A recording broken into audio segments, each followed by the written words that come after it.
Welcome to the Megacast, our live local daily TV, radio, and streaming show looking into all things Michigan. I'm Tyler Kieft. Today we'll be talking to a number of people about topics of interest and importance to Michiganders just like you. Let's begin with what's making headlines today on CivicCenterTV.com's local news page. Our top story comes from Emma Stein at the Detroit Free Press as we get an update on Michigan's COVID-19 metrics. Michigan added just under 10,000 new COVID-19 cases over the past week, as well as 168 deaths, with a return of 10.3% of all COVID-19 tests that were reported to the state coming back positive. As for this week's metrics, the fatality rate from COVID-19 in the state, as of this week's metrics, that stands at 1.4%. Just a quick update on COVID-19 information on our website, CivicCenterTV.com. On our local news page, you can also get updates directly from the CDC, the MDHHS, and the Oakland County Health Division at the top of the page, too, and stay up to date each and every day with new information and news regarding COVID-19 locally, statewide, and federally. Also making headlines today from Robin Erb and Stella Yu at Bridge, Michigan. Following the passing of Proposal 3 on Tuesday's midterm election, Michigan has legalized abortion and expanded reproductive health care across the state. The passed proposal puts these provisions directly into the state's constitution, making them the law of the land and eliminating the precedent for the blocked 1931 law that without court intervention would have become the law of the land following the U.S. Supreme Court's reversal of Roe versus Wade. The law does not, however, take effect right away. 45 days from the election, it will officially become law, making December 24th the day that it enters the state constitution. This article goes to great lengths answering many questions surrounding the passing of Proposal 3 and where this legislation enacted by the electorate of the state into the state constitution goes from here. First question it goes into, can it be reversed? Yes, but it would not be an easy feat to complete, requiring the electorate once again to pass a ballot proposal that in this case would reverse the decision. So basically, you're going to have to flip the opinion of the state's voters in order to reverse Proposal 3 from 2022 in a future election, and then have that reversal be reflected in the final tally of the votes on that particular day in that particular election in order to remove this or repeal this from the state constitution.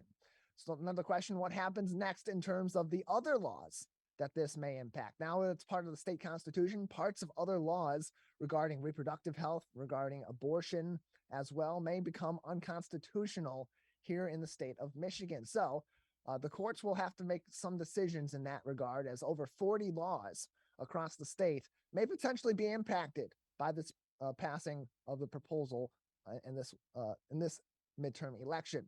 That would, however, only come about as these laws are challenged in the courts, with reference being made to Proposal 3 as that's added to the state constitution. Lastly, what about those protesters outside abortion clinics across the state that we've seen since the repeal of Roe versus Wade, and especially during the campaign, both for the petitioning to get Proposal 3 on the ballot, as well as to pass Proposal 3 or deny Proposal 3 leading up to the 2022 midterms. Unfortunately, for those at the clinics, those protesters may not be going away, said Sandy Weathers, campaign manager for the Ann Arbor chapter of 40 Days for Life 365. Quote, "It's a tragic day for mothers in Michigan, but we will continue to fight, continue to pray, and continue to reach out." So from all indications, it does seem they will continue, at least in some regard, protesting abortion in the state of Michigan. Finally, making headlines today on CivicCenterTV.com's local news page from Maisha Johnson at the Detroit News. You've heard of smoke detectors. Now get ready for vape detectors coming soon to an Oakland County high school near you. Andy Malosh, the principal at Berkeley High School, sent an email to students' families on Tuesday revealing that vape sensors will be installed in all 20 of the high school's bathrooms, among concerns around the growing use of vapes among students across our local schools. The decision was also influenced by the Oakland School's technical campus, which saw a decrease in vaping in bathrooms following their installation of these detectors, as well as polling an increase in student comfort in using the bathrooms at those facilities due to the fact that there was a reduction in vaping in those areas of those schools.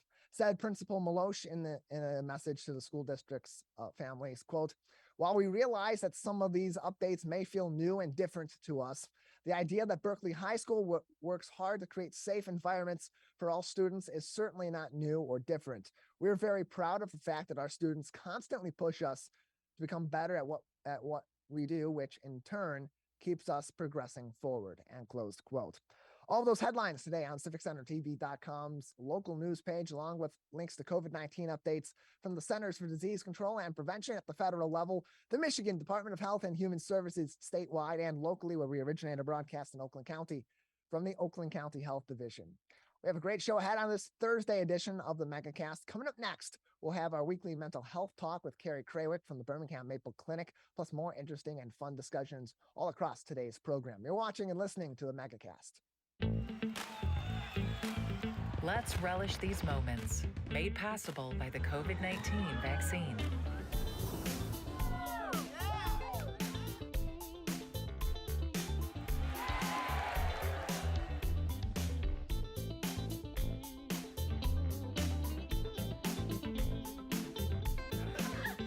Keep the festivals going by keeping yourself protected and your COVID-19 vaccines up to date.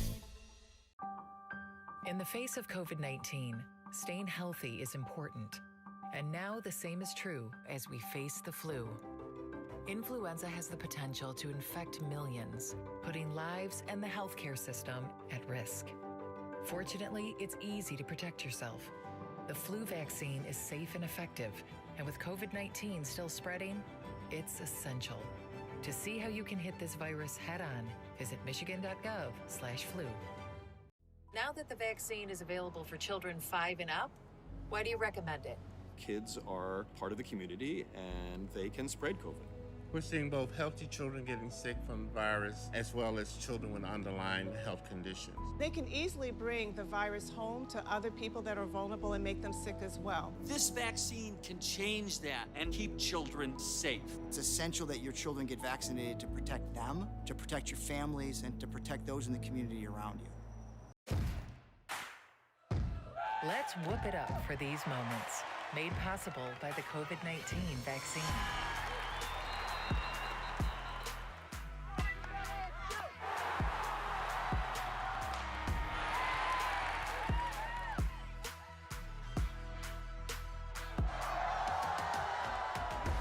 Keep the cheering going by keeping yourself protected and your COVID-19 vaccines up to date.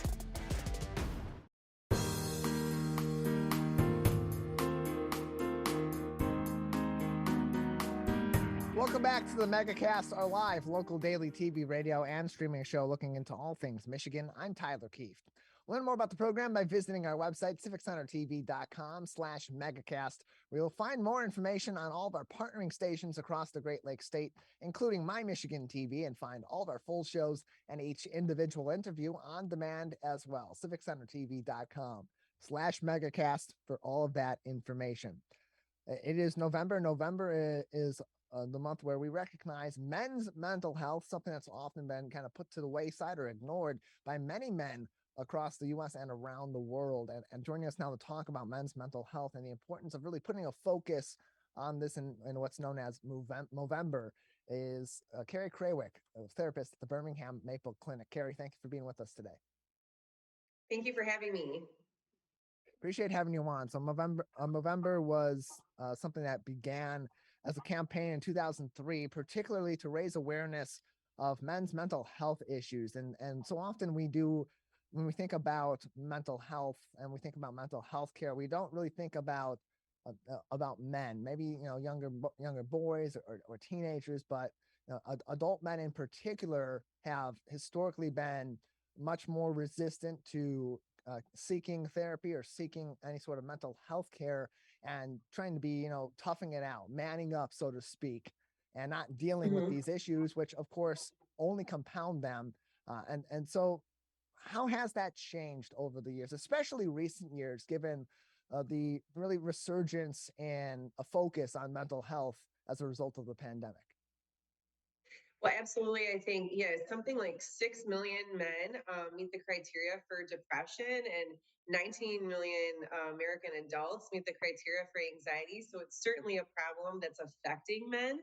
I mean, I think one thing we can be exceptionally thankful for is that people, say for example, professional athletes or other celebrities have come and spoke out and used their public forum to say that they are a man and have in fact mental health issues. Certainly the deaths and suicides of people like Chris Cornell and Anthony Bourdain, people at the height of their careers, very successful and seemingly doing okay, are struggling. And so we are getting, more and more attention on the fact that it's a real issue, even though they're not necessarily talking about it or seeking help to the same degree other people are.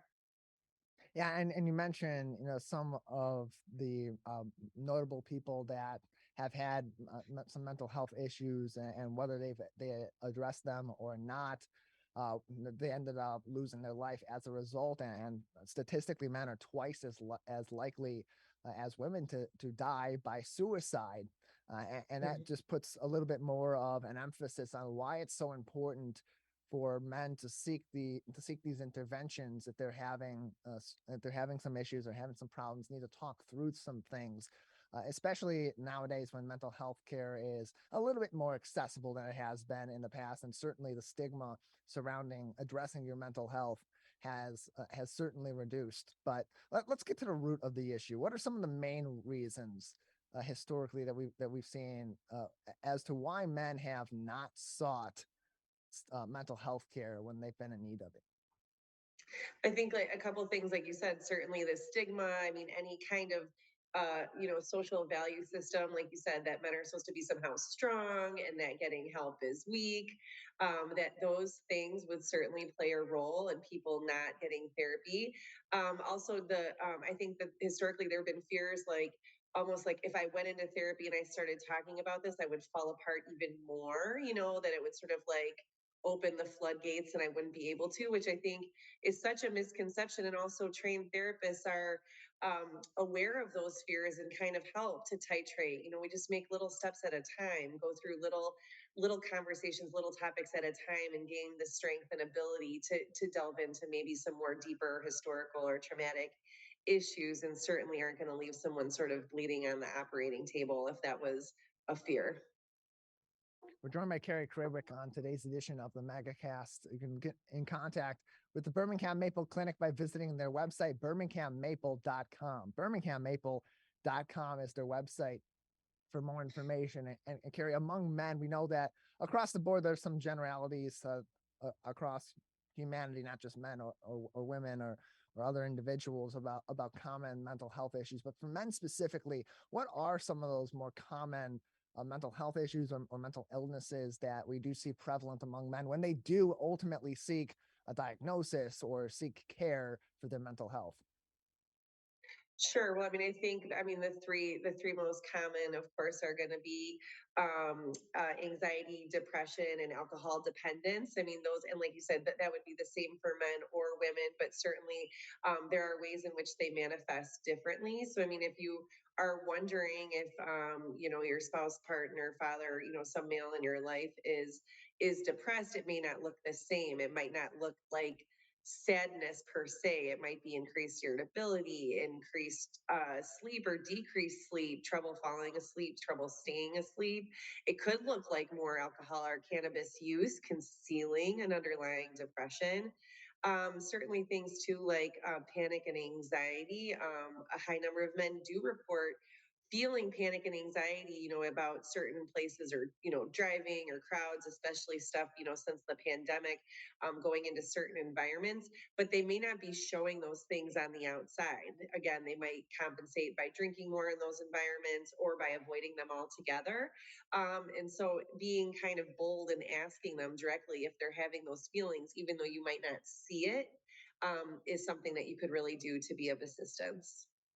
As a therapist, Carrie, is there a difference in your approach or in what is taught throughout the mental health care industry in terms of approaching mental health care and these sort of therapeutic discussions with men versus women?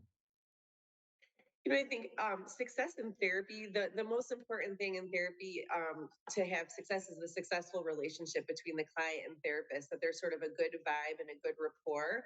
So it's really about a good fit and knowing yourself. I think one thing is, you may you may try therapy or try a certain person and say, hey, this person isn't working for me. And then not, instead of saying therapy doesn't work altogether, it's perhaps try another person. So, or try another style, and I think it doesn't really matter. Some men feel more comfortable, with a woman therapist. Some feel more comfortable with a man. Like you said, some feel more comfortable using Zoom and methods audio, not necessarily, being face to face, whereas others like to meet in person. So it's case by case for the person. I think offering just that education and the space that like it's okay and it just takes practice. If it's something you're uncomfortable or unfamiliar with, would perhaps be maybe the difference. We're joined by Carrie Krawiec on today's edition of the Megacast, our weekly mental health talk with Carrie. You can get in contact with her and the team at the Birmingham Maple Clinic by visiting their website, birminghammaple.com. And you can also call them 248 646 6659, 248 646 6659 for more information. And we know that the stigma on mental health has been reduced ever so slightly over the last few years. And that also includes men's mental health, as we're in Movember, or month of November, men's mental health becoming much more of a focus in this month of the year, or being increased focused in this month of the year. But in terms of getting started, it's one thing to get a man or as a man to go to therapy and begin to address your mental health. But what suggestions do you have for these individuals that are doing this for the first time, maybe even are a little bit reluctant to do so, to have those sort of open conversations and explore that relationship with their therapist, and whether or not that is going to be something fruitful for them as they're working through their mental health, but also to make sure that they're putting forth an effort that will make this worthwhile and hopefully enact some change and some help for them? So, you had touched on this before, but like the men that are at the highest risk for suicide are older men, and they're perhaps the most isolated, and maybe have access to lethal means to take their own life, and are the least likely to feel comfortable talking about these things. So, again, really offering the education. If you do know someone, care about someone who is isolated, just offering normalcy to these conversations, either by revealing your own experiences or offering some education of just what that we are, as human beings, you and I have talked about this so many times, we are equipped to handle stress, we are equipped to handle difficult things.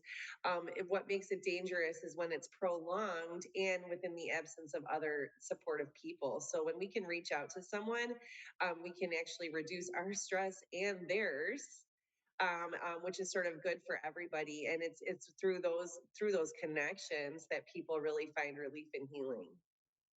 We're joined by Carrie Krawiec on today's edition of the Megacast, our weekly mental health talk with Carrie. You can get in contact with her as well as the entire team at the Birmingham Maple Clinic at birminghammaple.com, as well as 248 646 6659. You can also send them an email for more informational purposes at info@birminghammaple.com, info@birminghammaple.com for more information. And when someone goes to therapy for the first time, Carrie, how do you as a therapist then address easing them into these conversations, especially if they're new to it, and especially if they seem, like is the case with so many men when they're going to therapy for the first time, to be a little bit reluctant or maybe even a little bit closed off, and not having those conversations?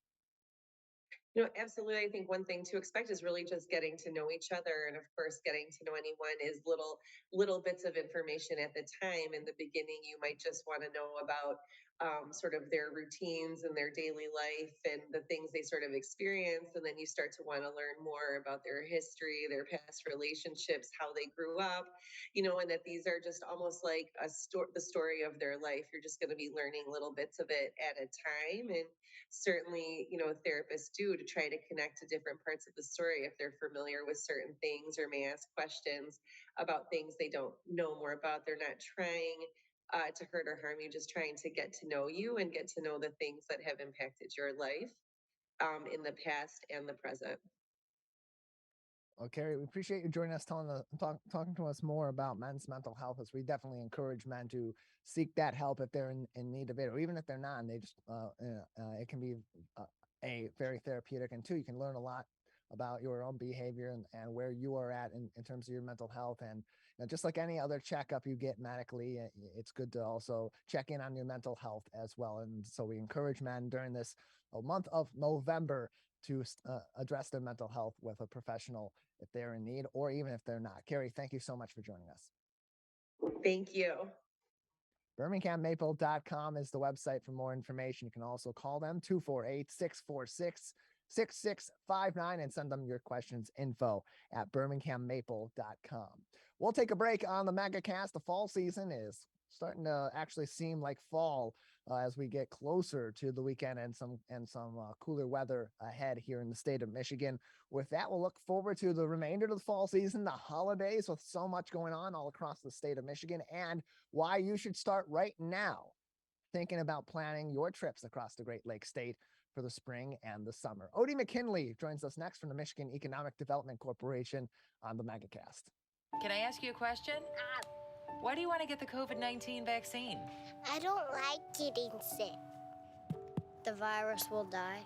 It will be easy to not catch it. Keep my family safe and keep playing soccer. Because I love being vaccinated. What's your hope for everyone? I hope everybody gets the vaccine to keep safe and strong. Be like happy, having fun everywhere. Everyone stay safe and hope you get the vaccine. I'm feeling good. Let's savor these moments, made possible by the COVID-19 vaccine.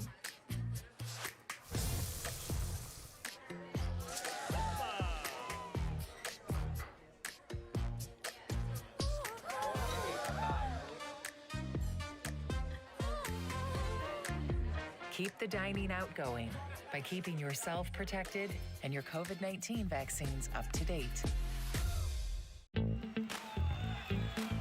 Let's relish these moments, made possible by the COVID-19 vaccine.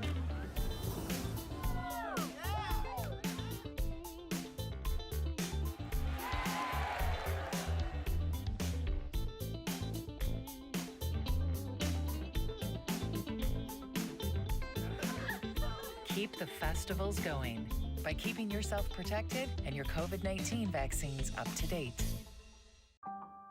In the face of COVID-19, staying healthy is important. And now the same is true as we face the flu. Influenza has the potential to infect millions, putting lives and the healthcare system at risk. Fortunately, it's easy to protect yourself. The flu vaccine is safe and effective, and with COVID-19 still spreading, it's essential. To see how you can hit this virus head-on, visit michigan.gov/flu. Now that the vaccine is available for children 5 and up, why do you recommend it? Kids are part of the community and they can spread COVID. We're seeing both healthy children getting sick from the virus as well as children with underlying health conditions. They can easily bring the virus home to other people that are vulnerable and make them sick as well. This vaccine can change that and keep children safe. It's essential that your children get vaccinated to protect them, to protect your families, and to protect those in the community around you.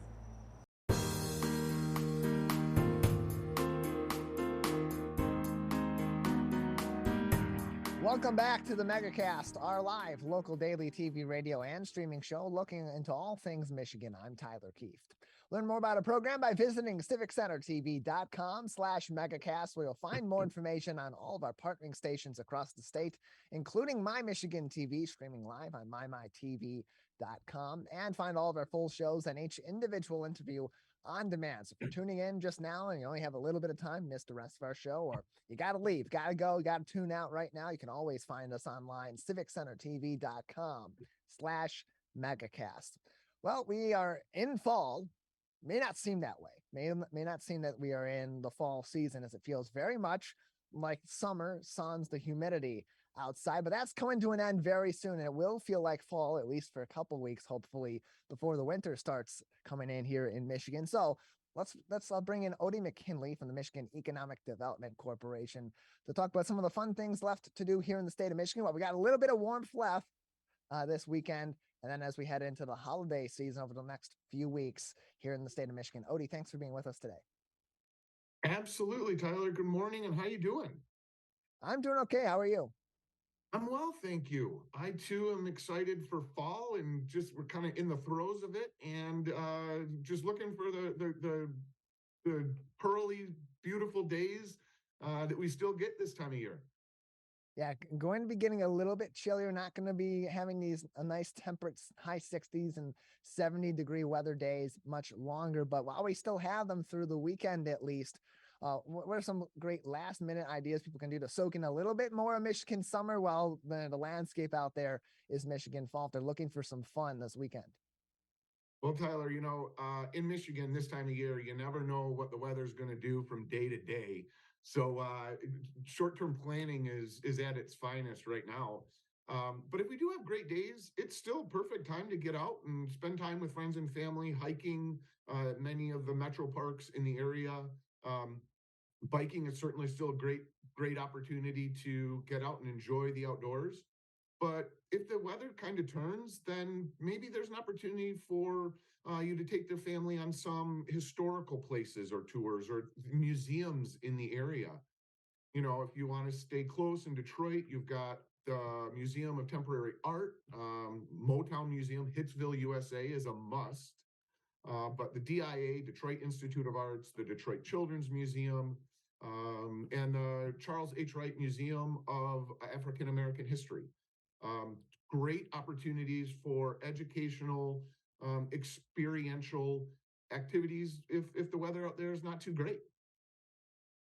Yeah, and you can always explore so much in the cities. You can take a day out of it and go, whether it's in a city like Detroit, certainly, Grand Rapids, another great place to go, Lansing and other cities of moderate and smaller size all across the state Absolutely. of Michigan. Fun things to do during the fall season and also when the weather is nice like it is right now. Now, as we talk about the fall weather and how nice it's been outside, we know that over our shoulder, winter is creeping in, and pretty soon it's going to be time to put some plans together for the colder season, or at least enact those plans here in Michigan. As we approach the winter season, we're expecting, maybe a little bit harsher of a winter, but maybe even a little bit shorter of a winter, considering we've had so much summer weather persisting late into the fall season. Otie, what should people be doing right now if they're looking to plan some fun winter activities as we get into the later portion of November and certainly as we enter December and the early parts of 2023?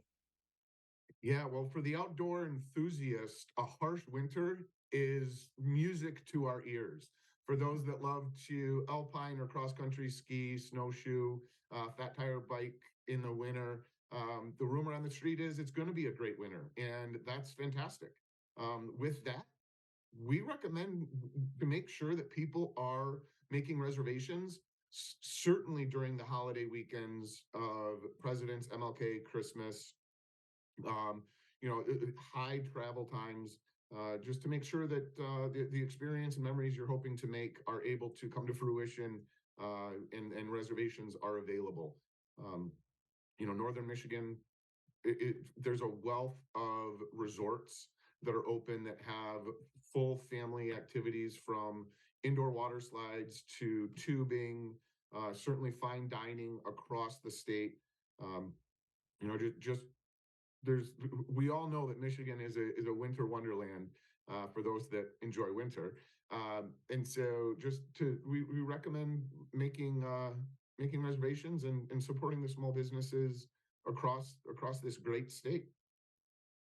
More information, of course, can be found on michigan.org. Ideas and certainly tons of different experiences for all 4 seasons and in all regions of the state of Michigan. Your trip begins at michigan.org. We're joined by Otie McKinley from the Michigan Economic Development Corporation on today's edition of the Megacast.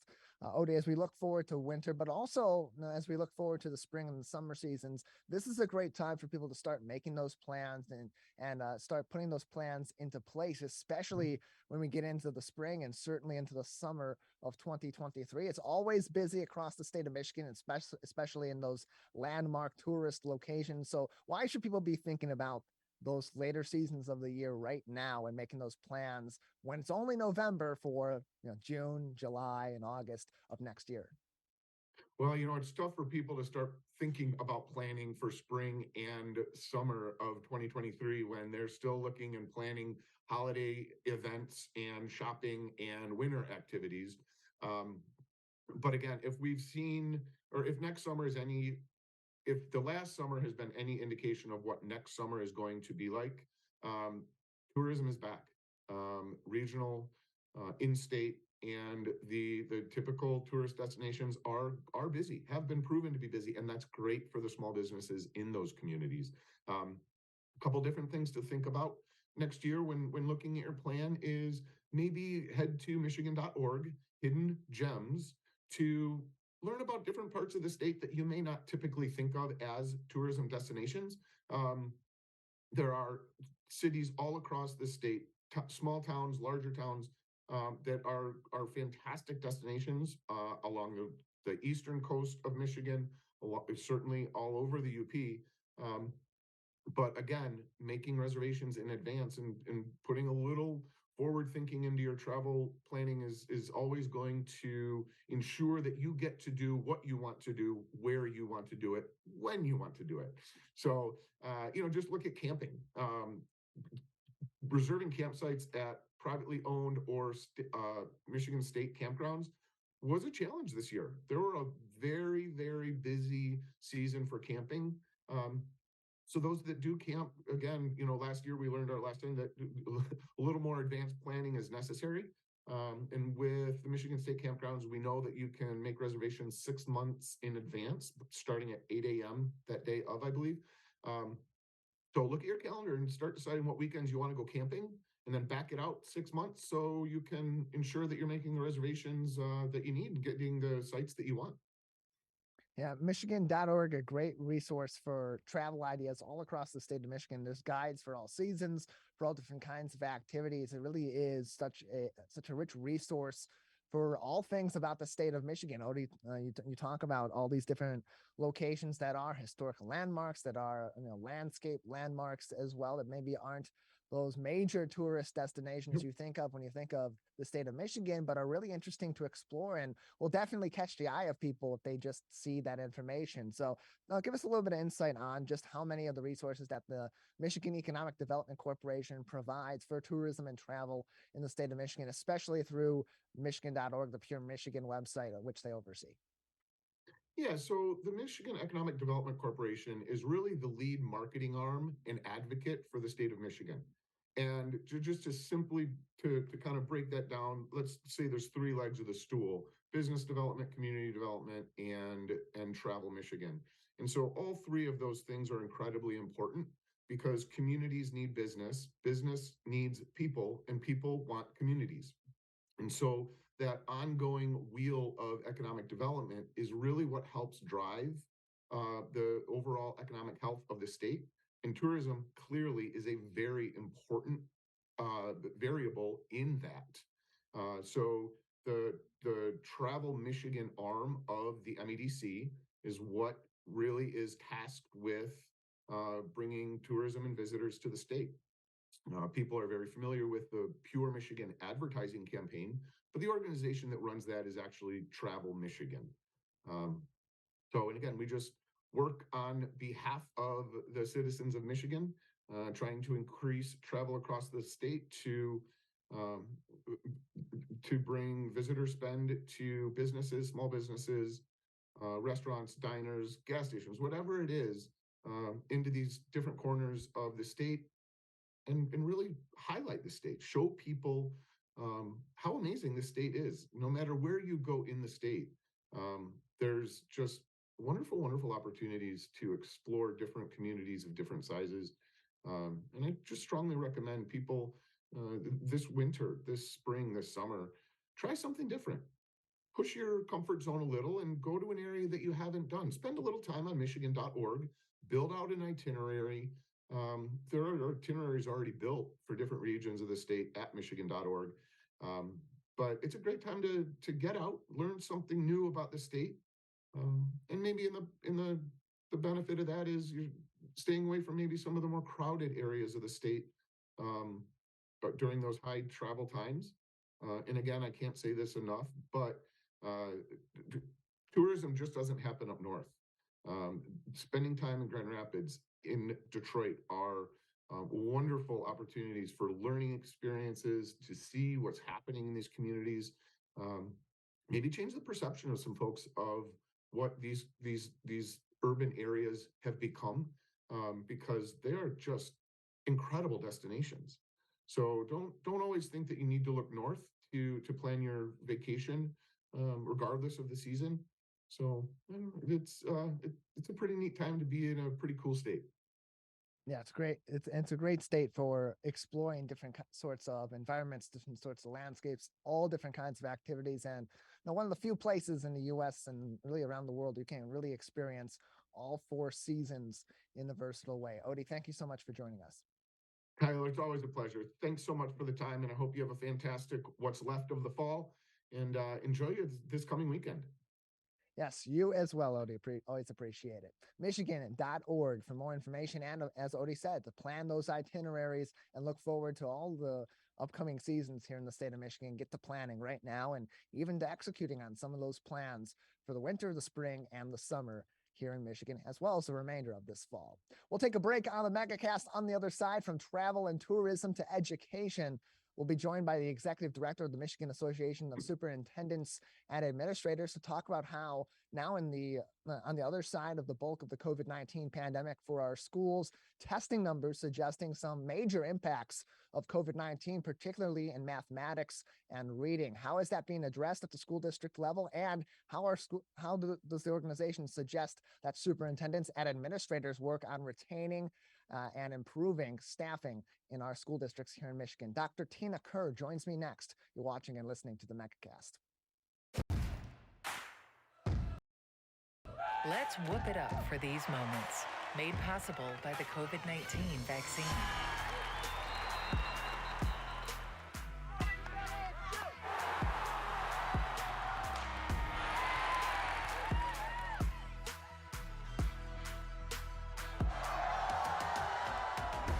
Keep the cheering going by keeping yourself protected and your COVID-19 vaccines up to date.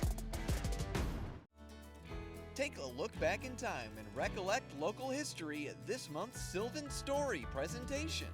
Learn about Sylvan Lake's illustrious past from the lovely Helen Jane Peters as she discusses everything she can about Whitfield School's teacher and principal, Mr. Glenn Husted, and the letters he'd write to soldiers fighting in World War II. Sylvan Story. Drop by at 6:30 p.m. Thursday, November 10th at the Sylvan Lake Community Center. Can I ask you a question? Why do you want to get the COVID-19 vaccine? I don't like getting sick. The virus will die. It will be easy to not catch it. Keep my family safe and keep playing soccer. Because I love being vaccinated. What's your hope for everyone? I hope everybody gets the vaccine to keep safe and strong. Be happy, having fun everywhere. Everyone stay safe and hope you get the vaccine. I'm feeling good. Let's savor these moments, made possible by the COVID-19 vaccine.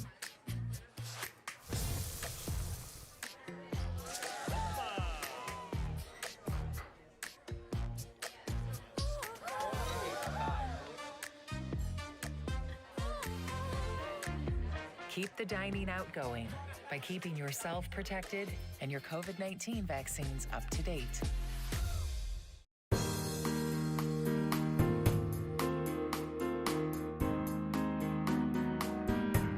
Welcome back to the Megacast, our live local daily TV, radio, and streaming show looking into all things Michigan. I'm Tyler Kieft. Of course, you can learn more about the program, find all of our different partnering TV and radio stations in your local area and where we stream online all across the Great Lakes state and around the world on civiccentertv.com/megacast. Lastly, today we'll be talking about education here in the state of Michigan. Certainly the COVID-19 pandemic had a number of impacts in the classroom. But now as schools are fully back in session, those impacts are starting to be felt and starting to really be seen empirically in the data received from testing scores from pre-pandemic in 2019 all the way through to the present in the wake of the COVID-19 pandemic on our schools. Joining us now to talk about that and the ways that that's being addressed, that those results are being addressed in our schools by superintendents and administrators, is the executive director of the Michigan Association of Superintendents and Administrators, Tina Kerr, on the Megacast with us today. Dr. Kerr, thank you so much for being with us. Thank you for having me. I appreciate it. Yeah, good to have you with us.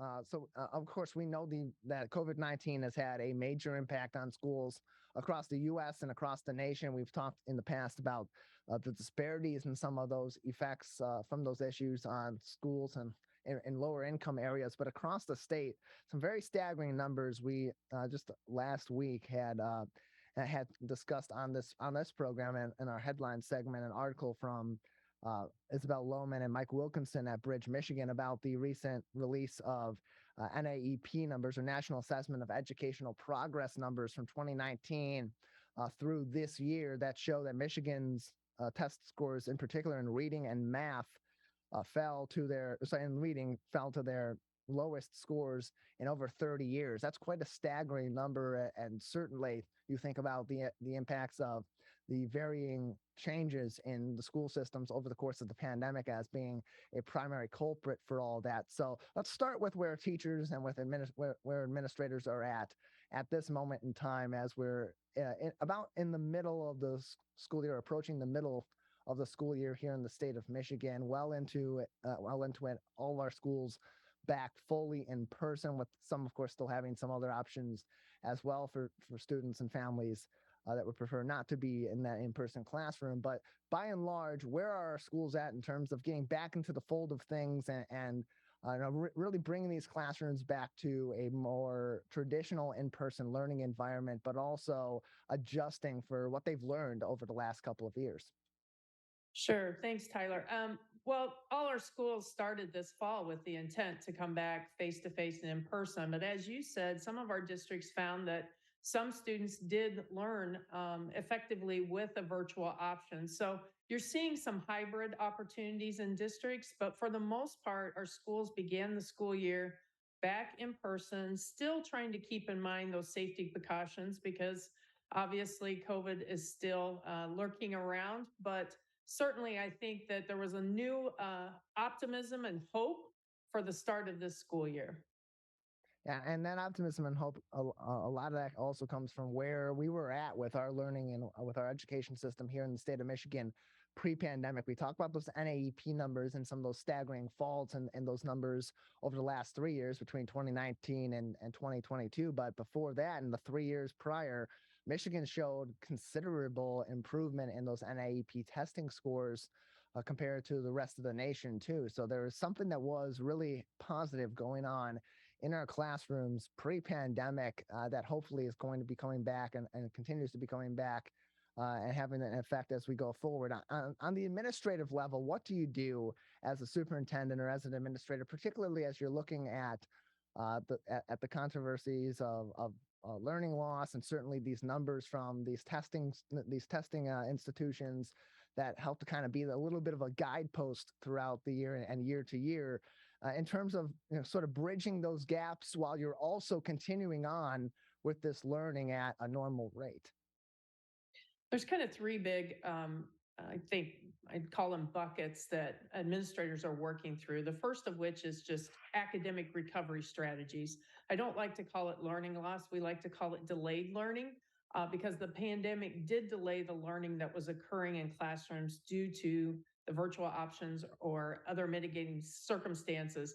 The second piece is the needed legislative action, and we as an association are very focused on that. And then I would say the third part is really the reality of what we're dealing with in regards to the educator shortage in our state. That certainly has had a dramatic impact, especially when you talk about our scores improving previous to the pandemic. As we saw the pandemic come, we did see a decline again in our qualified educators that we had supporting our students. So we're going to focus on how do we work on those three things to help increase student learning and recover from this delayed learning that occurred during the pandemic. Is that something that you and that other superintendents across the state of Michigan that are associated with MASA believe it can be done in a rather expedient manner because on the one hand, you're trying to make up for some of that delayed learning that occurred as a result of the constraints of the pandemic, whether it be virtual learning or outside circumstances and concerns that were faced not only here in Michigan, but across the country and across the world. But at the same time, not necessarily rushing to play catch up on this education at the same time, which can also have a significant effect on the kids' education and the quality of their learning. Sure. We're kidding ourselves to think that this might happen overnight. It certainly won't. It is going to take a long period of time. And some of the things that we're looking at are going to need time to actually show their impact. The one thing I will say that's been in our favor as we think about these recovery strategies, a lot of our districts, thanks to us receiving $6 billion in federal funding to help students and staff recover from the pandemic, a lot of those funds are being used for investment in high intense tutoring programs.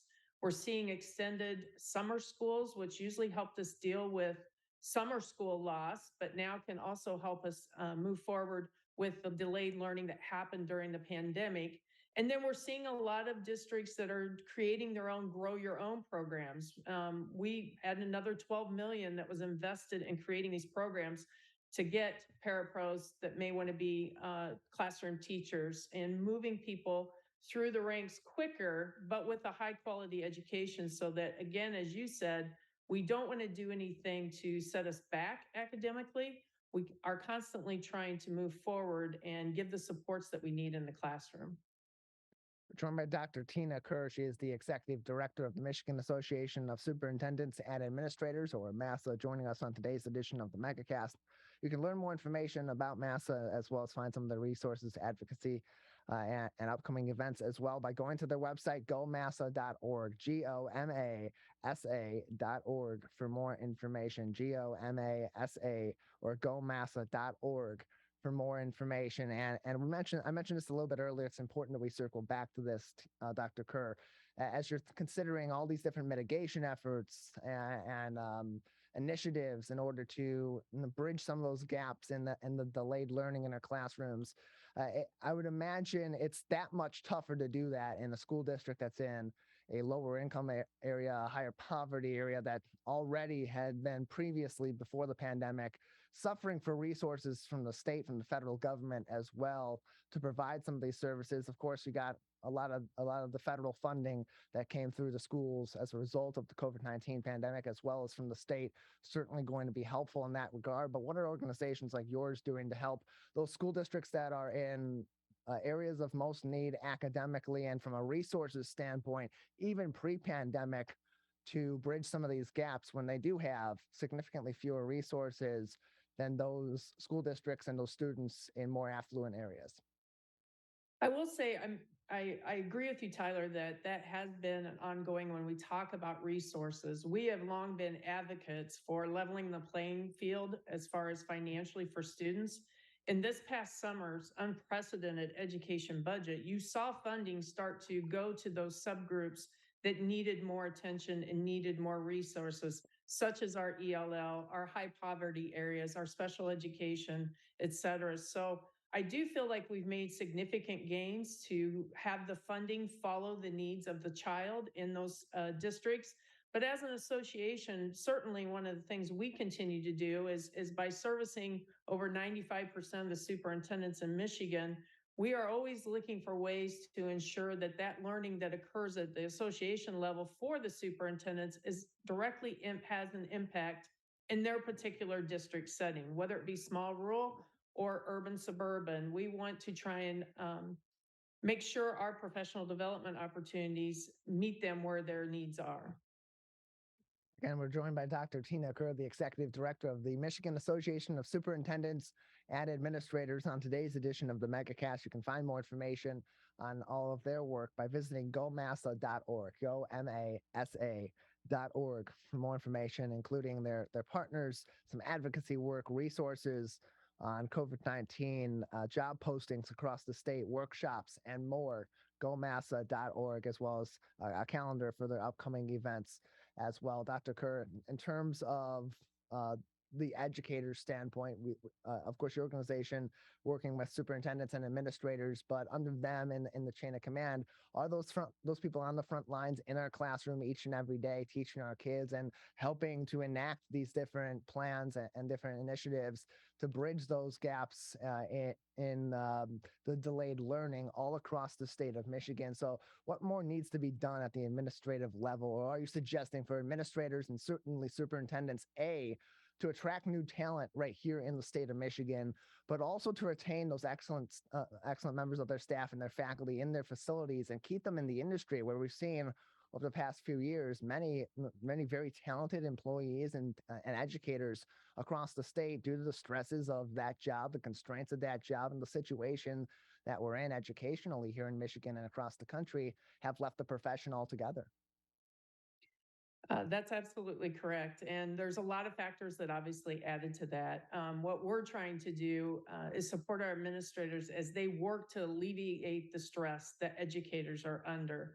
We talked about students' health and well-being during the pandemic, but just as important has been the staff and the educators, as you said, on the front lines, their health and well-being. You're seeing a lot of districts that are trying to implement more on-site wellness programs, trying to ensure that their staff have safe outlets to go and have conversations.